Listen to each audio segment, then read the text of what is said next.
Bueno, Kretan gaude, eta NATOk badu Kretan itsasoko base militar bat. Gu area hurbiltzen saiatu ginen atzo.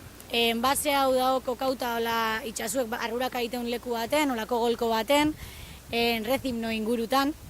Gu joan ginen justu frenteko kostara, irudi batzuk hartzeko asmotan, naiz da bagenekin zaila izango zala area hurbiltzie eta hango berri izetia.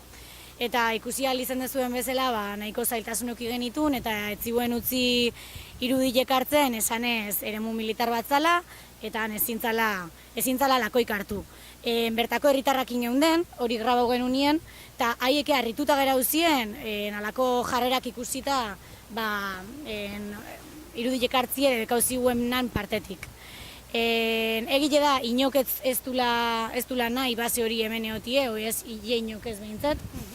Baina ez da hola aktibauta itsasoko portu edo base militar horren kontrako mugimenduik. Dana dela, argile da hemen jendiek badula kezka bat. Azpimarratzekoa da, base militar honek 500 hektarea inguru dituela, eta bertako bizilagunek azaldu digutenagatik, azkenengo urteetan badago zabaltzeko eta militarki azpiegitura gehiago onera ekartzeko asmoa.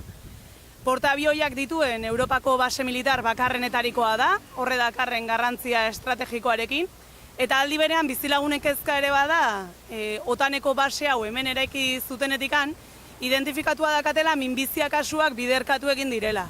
Kausa zehatza, ez baldin badakite ere, harreman zuzena egiten dute otaneko basea eta minbizia kasuen biderkatzearekin. Eta igual azpimarratzekoa da, bai hemen otaneko basean ikusi izan dugunagatik, baina brigadan zehar ere azpimarratu digutelako, Greziak bere buru jabetza galtzeaz gain, badaka alako kokapen geografiko oso importantea Europako zein Estatu Batuetako interesei erantzuten diena, ez? Azken batean bai Errusiarekiko oso hurbil aurkitzen da, baina baita ekialde hurbilarekiko ere bai, eta bai azkeneko urteetako politika eta ekialdeko hainbat gerraren aurrean Turkiak hartu duen dimentsio militar eta politikoa erreferentzialak kezkatuta, bai gerra oihartzuna edo Turkiarekiko egon daiteken gerra posible baten oihartzuna Kretako eta Greziako bizilagunen artean ere oso sozializatua dago, ez?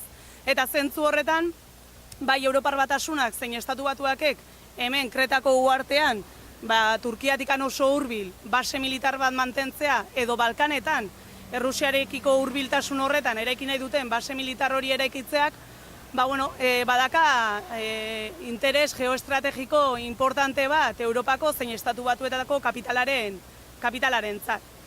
Zentzu horretan ezkerreko mugimenduak oso adi begiratzen du, otanen basearen inguruan ematen nahi dien hainbat eztabaida, hainbat joera, kezkagarri ikusten dutelako etorkizunan egon daitezken situazio militar ezberdinen aurrean.